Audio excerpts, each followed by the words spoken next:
Oh, sweet baby Jesus, ladies and gentlemen, we have done it again for the third time, and it's a Killer Set podcast. My name is Luke, I'm your host, and tonight on the podcast we have Divinate, local Sydney metal band.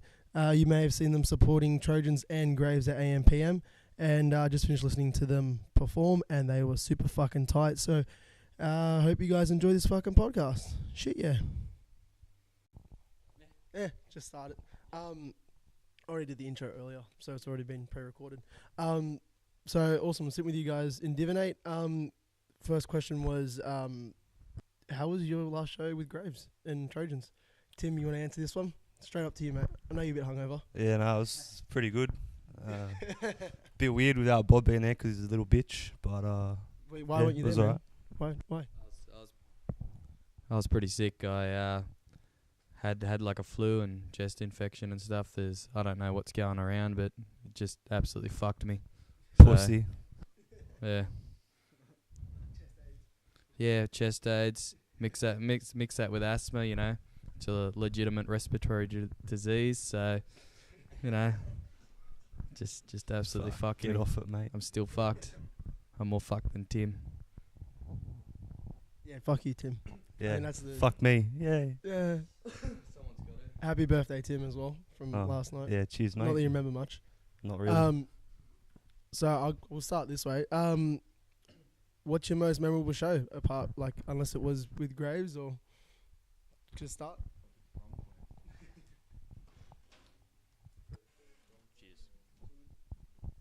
It'd be hard to kind of picture just one show in particular, but I would have to say possibly it would have to be our first show that we played at Hot Damn at the Scary Canary in Sydney with I Killed the Prom Queen and Pledge This. Because when we were recording our EP at the time, we were halfway through the tracking of guitars and bass, and originally we were going to be opening. They were trying to find another headliner for another event, but they put us on as opener for that event. So halfway through recording, we were stoked, so we're just looking forward to that. And I'd have to say that's the most memorable show for us. But everyone else's opinion may be different, but that's mine. Yeah, no, Prom Queen show was pretty good. Yeah. I'm cool, bro. Or the other show, Pledge This, when they got really cranky with security. That was pretty good. Trojans and Pledge This at Memories. Oh, yeah, my brother was at the show. Yeah, they were screaming, fuck you to yeah, they were security pretty fucking cranky. And then I got up and sung a song for Pledge This, and I did a bad job. So yeah, I remember my brother was there, and he was saying that Pledge This was just like, fuck you guys, we're never playing here again. And it's good for them because the Memories end up shutting down not long after that anyway. So they no moshing, basically. Oh shit! It had to do with no moshing, pretty much. Security just stopped anybody who started to move. Yeah. And basically, like, do you think that really fucks up the scene? Like, because as a band, obviously, you guys will appreciate people enjoying your music, and that's the main way people show that they're enjoying your music is if they get in there and have a mosh. But if security's stepping in before it gets anywhere dangerous, where it's like people obviously looking after each other, not, you know, crowd killing or anything stupid like that, do you think it's like negatively affecting bands' ability to play in, I don't know, the scene? Can make the shows not as fun as what they should be. Well, it definitely ruined that show. I mean, that show had poor attendance as it was, so there was no risk of anybody ever getting injured. You know, there was probably 30 of us in the room, and, you know, a few people just wanted to throw down to the music. There was no crowd killing. Everyone was happy, and security just were the ones who weren't happy. So, yeah, I just happened being Sooks, so, yeah, kind of ruined that venue for us. But, well, for them, not for us so much, but we're welcome back. I don't know about them, but, yeah. Yeah. Not that you can go back now because Memories is fucking long dead. Yeah, long dead. Yeah. Yeah. Yeah, because I've seen other... no, because it's Hot Damn now. Like, Hot Damn does... So instead of we come out at night, it's now Hot Damn. Because now Hot Damn died as well. And Memories died. Because it just low attendance numbers. And I think the venue was like, oh, we don't want you back after we finish doing renovations. So it was like, oh, fair enough. So, I guess as a general band question, how long have you guys been playing together? And how'd you get started as well? So the way that this band kind of started was myself and Tim. We became friends in 2015. Drunk at a club, Yeah, as per drunk at a usual. club, and then in later that year, we just got more closer as friends. We went to Unify together. Very close. Yes.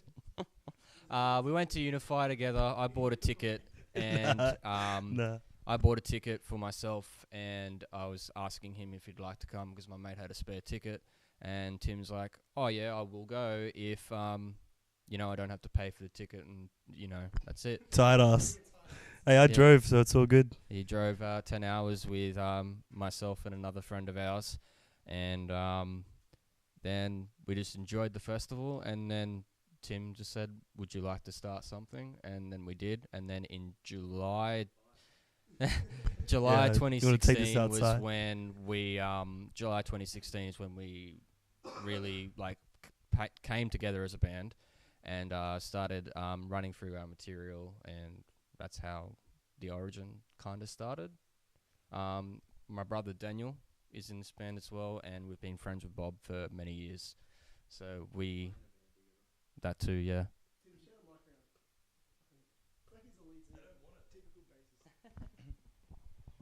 Yeah, no, well, I used to play in Seconds Till the End, and that broke up, and then I was in a Silence Breaks from 2010, end of 2010 to about 2013 or something, and I decided to leave there, and I pretty much said that if I was going to join another band, it had to be with my brother Ian, because the first band that me and Bob played in together was My Hollowed Fantasy, pretty much just a band just to have fun and just get to the musician kind of way that we are now, and that's how pretty much we wanted to work with Bob again. Bob also wanted to join because his previous band wasn't working out as well, so he decided to join, and because I met James through Seconds Till the End, he wanted to do drumming on this as well, so we more or less just asked a couple of friends that we've worked with before just get to the point and just hang out and just play music, and it helps because we all listen to different types of like heavy metal and stuff like that, but we try to meet our demands by what everyone's liking in the scene as well as what we really like to play, and so we've just been doing that, and we're just back into writing more material, hopefully do an EP or maybe an album sometime next year, but at the moment it's just writing, just gigging and having fun really. Because I was going to say, like, I don't know many of you guys personally. Like, I know Tim personally, sadly enough. Fuck, I know, pain in the ass. You've been inside Tim? But you guys have the vibe. I've seen a few bands practice. Sometimes you can see that there's, I don't know, so splits in the band already, or like people don't get along with other people, but you guys all seem just like you'll rock up and you just fucking jam, and it's like you guys have been playing for like the last 5 years together almost. Fuck Tim. I think that's the general glue that holds the band together is general hatred. Fuck you, Tim. Fuck you, Tim. It's pretty much how I conduct myself for every show. Just pick on Tim.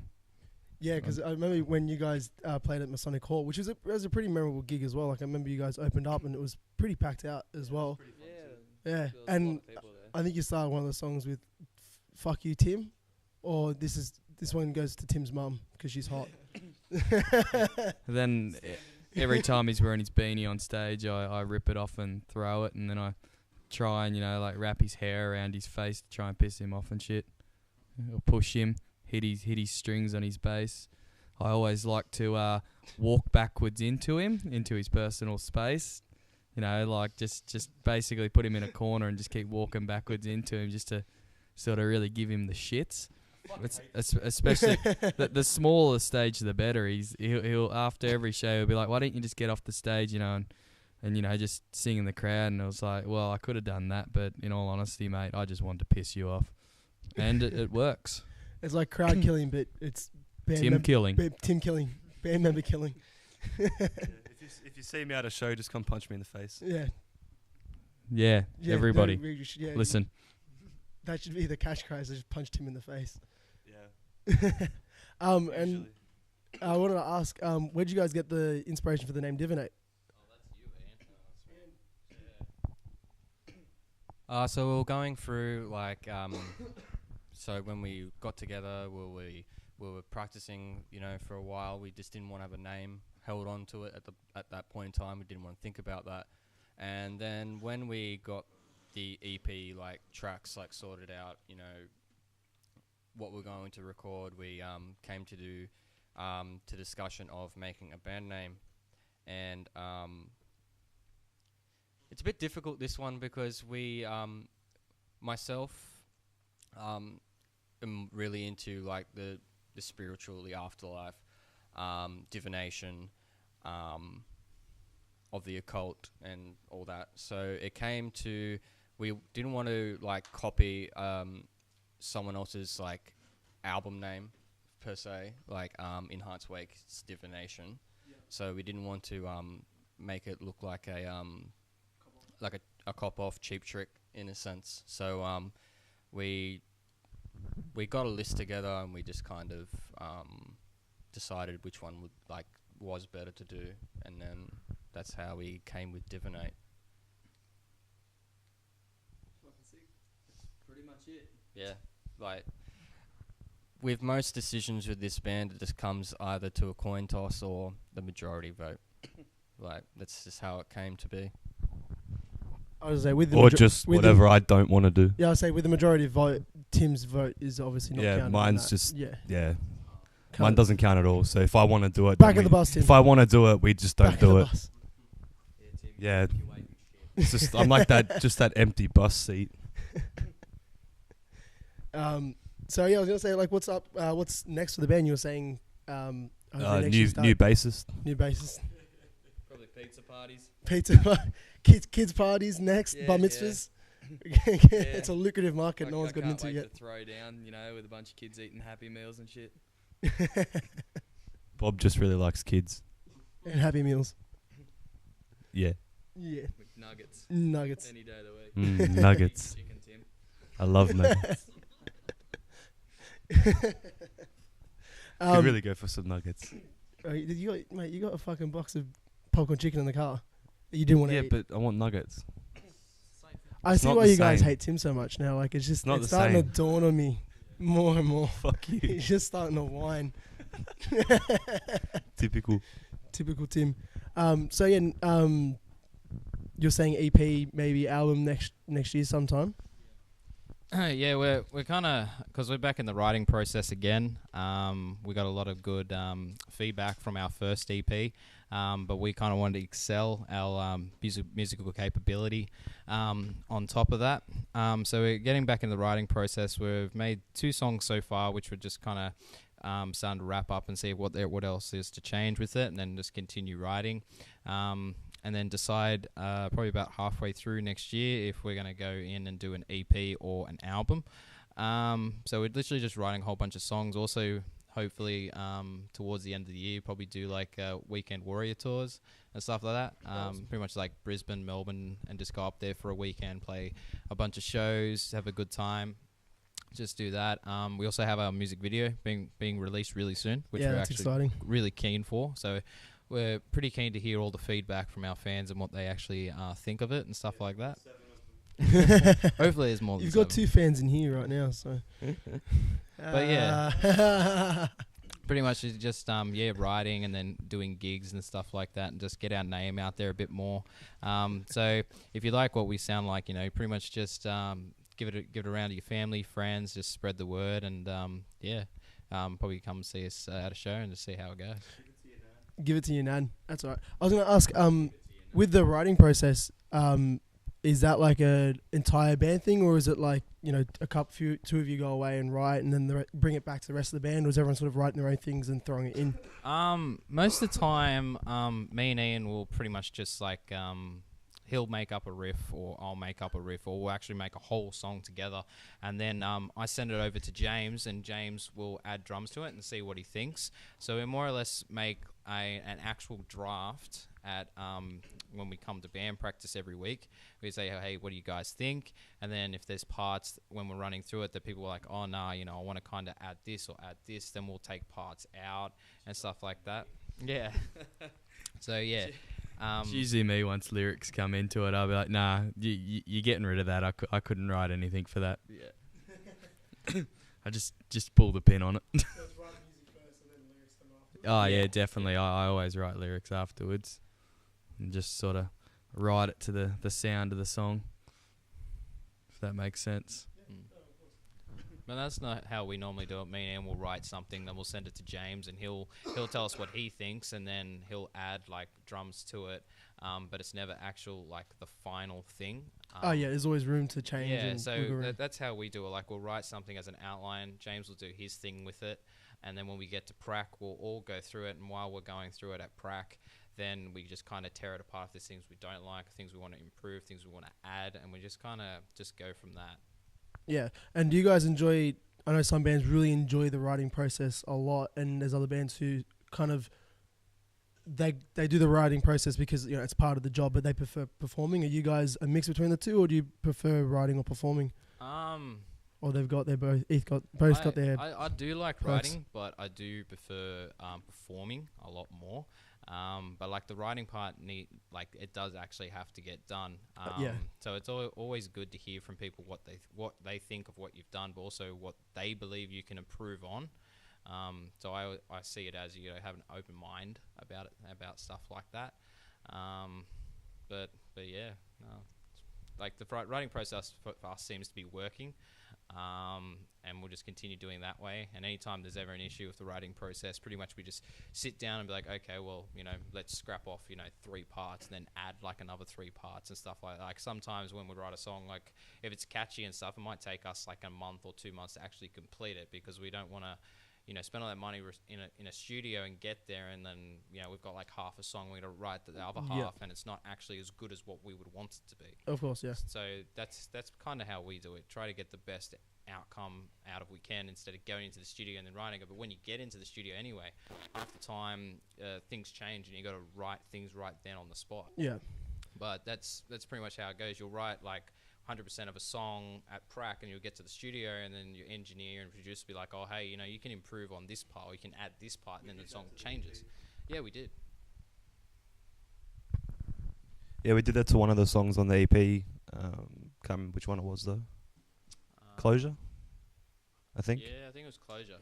Yeah. Yeah, pretty sure. The other song you did, Chop and Change, was the one that I had the most trouble recording. Yeah, Affliction. Because fuck you, Bob. Because I'm really bad at this. So Bad at everything. Yeah, pretty much. So like having a really good producer and editor in the studio makes a big difference to bands. I've heard that from a couple of people saying that. So I guess like it kind of makes or breaks the album. If someone can give you the right guidance. Pretty much, yeah. Like for us, we've been working with Chris Blancato from Barebones, is it? Yeah, from Barebones, and working with him's been amazing because he's actually said you got to keep an open mind when you get into the studio because you might write something, but when you get in there, it's gonna change. But if it's gonna make it sound better from our point of view, we take that criticism off him, see what we can change, and he helps us with that. And like our releases that we've done, I don't know without his help if they'd be at the same level of how we like it if without his guidance, I guess, through it. So he's been a massive help with our writing process when we get into the studio. And it's good to have an outside perspective of, what we can improve on in the writing as well. No, awesome. And I remember you were saying earlier that you've all got different influences.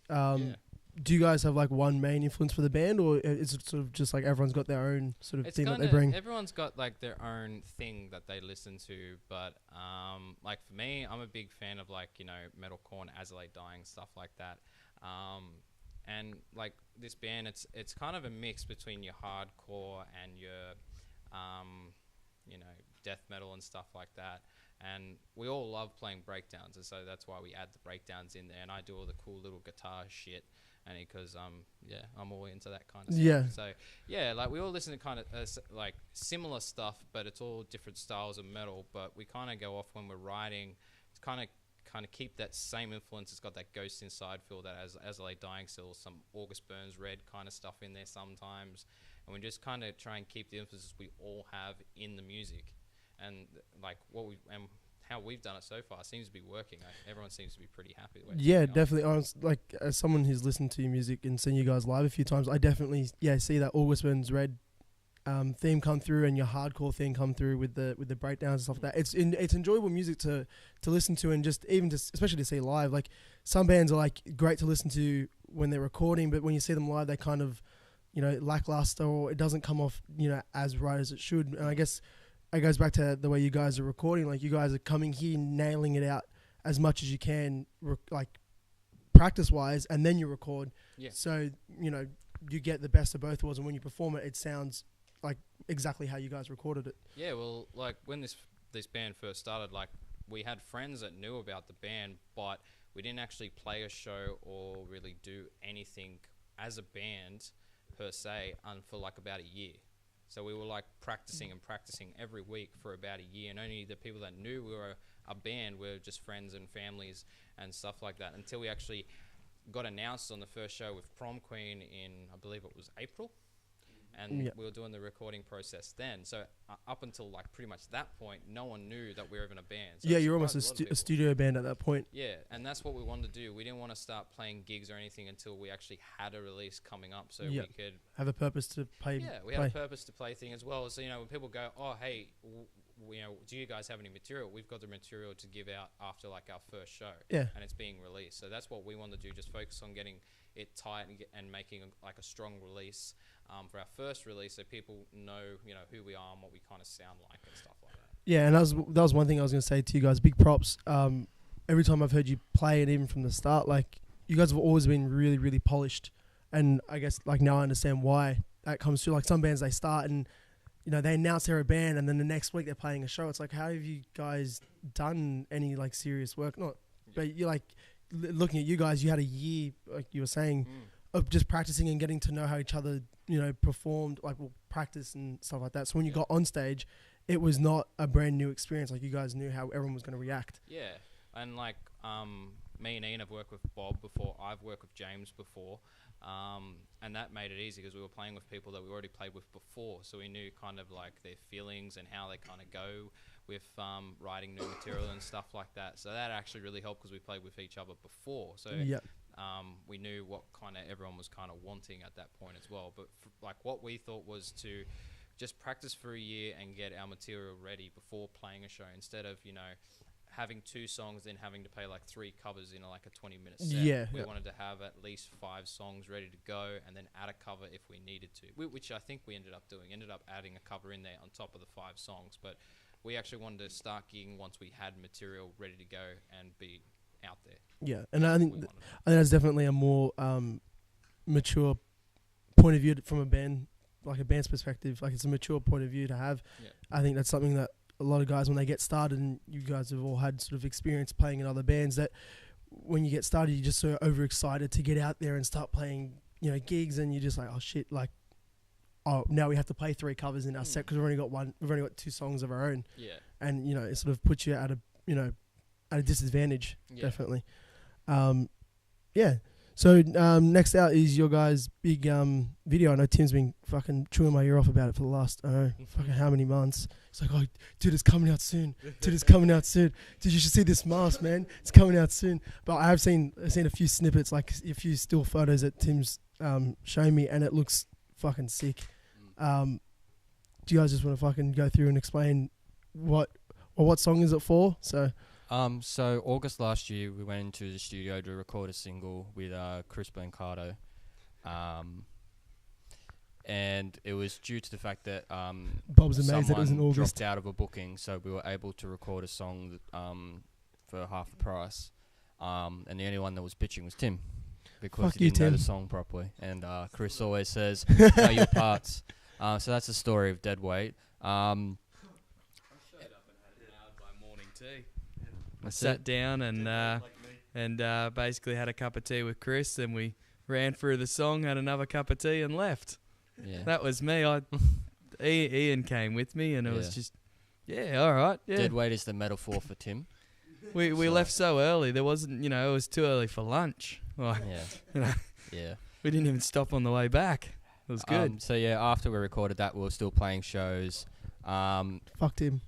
And also, like, everyone in the band were, at the start of this year, everyone in the band was doing, like, going on holidays. Like, myself and Tim were going to Unify and everything. So, and also the other members had holidays or weekends away. So we were a bit slow with organising things with this this single. And we were talking to a friend of ours, Ben Calvogus, however his name is pronounced, I'm sorry. Shout out. Yeah, well, Ben Portatelli is the easiest way to do it, as Bob says. And we were chatting to him around November, saying that we were interested in working together and making a music video for this song. And we were in chats about it for quite some time. And around March was when it really went down really hard, because he had a lot of trouble with playing the music video as well, because he didn't have liability insurance. So if we had a crew and something and someone got injured, Tim would definitely get injured. If anyone was to get injured, he would not only himself but ourselves would have been in trouble. Yeah, been in trouble as well. And also the fact that the location we're at was an abandoned abattoir. Yeah, I've heard that from Tim numerous times. Um, Dude, it's an abandoned abattoir. It's an abandoned abattoir. It's all right, thanks, Tim. Yeah. Serious? Yeah. Was serious? Yeah. Yeah, I looked it up afterwards because, I kind of didn't believe it. But back in the 70s, 6 people died because a part of the roof collapsed. But then they fixed it and it closed in 94 or something from memory from my little bit of research, my Googling the next morning. Did it have a spooky feel to it? Just a weird air? It had very dusty air. It was pretty disgusting in there. We're still finding dust around the place from this all the dead pigeons and the mountains of pigeon poo. Like it was incredible. There would have been tons, and I mean literally tons of shit there. But yeah. But yeah, that was done towards the end of March. We also had Chris Elder on top of the project as well as producer, because he was the one that had insurance and was also helping Ben finalize all the details, because at first we already put down the order for the camera to rent for the day, and then Ben said he doesn't have liability insurance and that, and he was worried that the project wouldn't be able to go ahead, so he was able to get Chris to produce and do all the nitty-gritty hard work before the start of shooting. And we got to the day. It was a long day. We were all up there by, I think it was 6 a.m. in the morning. Shit, 6 or 7 in the morning. Yeah. I think we met on site at 7, but we met at the studio, at like 6, I think, to pick up the gear. Yeah. 5:30. Yeah, 5:30. It was something ridiculous, but I had and to call then, Tim to make sure he was awake. and then we'll drop in gear back at the studio, some 12 hours later, like it was coming on dark, and it's just a very long day. Yeah, so But I guess that it's was that was the whole process of how the video came to be, the troubles we faced, and also how much work we were putting ourselves into for doing it as well. But yeah, that's more the music video stuff for our single, which is coming out soon. Yeah, I think people don't realize how much work goes into making a music video as well. You see them so often now. It's like, every band will do it, but you don't hear about the behind the scenes stories and all that, and the work that goes into it, especially 12-hour days. And I guess when you start a band or when you start getting involved in the music industry, you don't expect to do that. Like I think a lot of Yeah. people have the idea that I'll just rock up band practice and then I'll just go out on the weekend and we'll play a gig and it'll be sweet and that's Tim's view. Yeah. That's Tim's view on life though. Well, like, originally we'll yeah. well If you- originally like we were going to release the song a lot more earlier, but I thought it would be a lot more of a stronger approach to doing a video, because now we're in more of a digital age and everyone's on social media. Graphics and video is what people are more attracted to than just having an image with a song over the top of it. Yeah. Only because like everyone now is on their phones Tim. everywhere, or just on the internet. Like everyone's plugged in 110% of the time. So like we thought it would be the best option to possibly doing a video because, well, Yeah.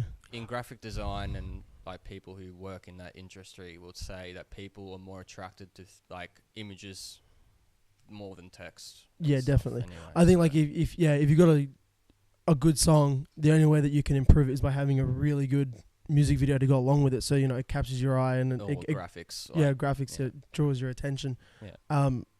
Do you think that doing it in an abattoir gave it a feel that you wouldn't be able to get, say, if you did it at a studio? Like it gave it a Yeah. It was a bit creepy. It was a bit Bit creepy, creepy. I think. yeah. That's nuts. So have you guys got a release date on that yet, or is that yet At to the be moment, announced? we have the video in its final draft stages. We've just approved the the last draft of the changes that had to be done because he was doing special effects and color grading and the narrative for the And- past week and a half, And cutting out Tim and from cutting out Tim. yeah. We had like a little bit of in his place. Yeah, some copy also paste. with like him working. He has 2 jobs and he also went on holiday Yeah. after we did our shoot, not long after. So it has been a long process on that front as well. But yeah, the last changes were just the visual effects, and now we're just waiting for him to fix those little bits up, and Get back to you. And then we'll be getting it back, and then we'll be looking at how we're going to promote it as well, like doing sponsors boosts on social media to kind of help it reach out a lot more people. But that's the plan. Awesome. Well, yeah, when you guys release it, I'll definitely put something up on our Facebook page and get the word out and that'd be sick. I'm keen to see it. Like I've been saying, Tim's been chewing my ear off about it for last couple of fucking months. So It's been a long time coming. yeah, so yeah, it's amazing like how much work you don't realize goes into making something like this and the planning and all the layers and the people behind it. So no, it's really cool. What planning? I just turn up. Yeah. No, you definitely can't tell that by the way you play, Tim. Yeah, no, I just turn up to everything. They tune your bass for you as well, I've heard. Pretty much, yeah. They tune it and they Set sub. it up, tune it. It's not even my bass. Yeah. It's all backing I track. just turn Yeah. my volume down. Yeah. And I remember that gig at We Came Out at Night, apparently Bob was slapping your bass for you as well anyway. Apparently. Slapping it. So you just had to stand there. I wouldn't know. I was pretty trashed. Yeah. You even just walked off stage at one point, I'm sure. Probably. Yeah. The bass plays itself. It's just sitting in the guitar rack, just playing itself. I didn't even take it out of the case. Yeah, it's a self-playing guitar. Air bass. Air bass. Awesome. All right, well, I think we'll just wrap it up. Thanks, guys, for having me and let me sit in on practice. Shut up. Thanks, Tim. Thanks to the lift as well. You're y- cool. Yeah, Shoelace Express home. Yeah, thanks, mate. Thanks. Thank you very much. Thanks. That's all right. No, thank you so much, guys. And what's your social media? Plug it. I'll add it at the end as well. So social media is at Divinate on Facebook. James is a bitch at facebook.com. It's called Tim Shut the Fuck Up. It would just be .com. on facebook.com or Instagram.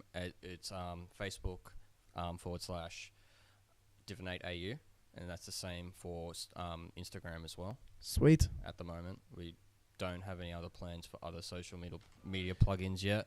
We don't have Spotify or those outlets yet, but we've also got Bandcamp. Bandcamp. That's where people can find your EP Yeah, where we can find our EP, and that's divinate.bandcamp.com. and free to download. Yep. Sweet. So yeah, get on it because that's a super tight fucking EP. Big Cartel. What do you guys got on Big Cartel?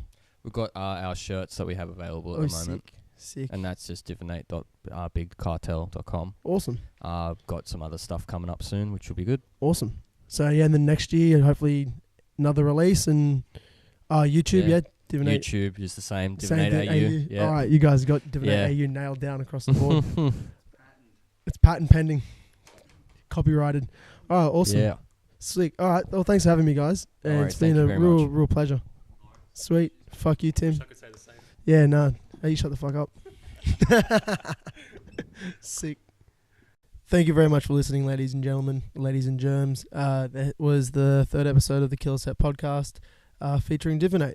So big shout out to the guys for letting me sit in on their band practice and having me there and letting me interview them. If you want to check them out on Divinate AUS, I think, on Facebook. They just finished saying all this. Divinate AUS on Facebook, Instagram, YouTube. Check out their Bandcamp. Check out their Big Cartel. Their EP's for free to download, so just check it out. You know, it's not a risk you have to take. You're definitely going to enjoy what you hear. I fucking love listening to them play live. I love listening to their EP. And big news from them. We are the Killer Set Podcast on Facebook and YouTube. So please check us out. My name's Luke. Hope you guys enjoyed this episode. We will be recording a new episode sometime soon with a super secret guest. So stay tuned in and fuck yeah, keep it real. And I'll see you guys next time.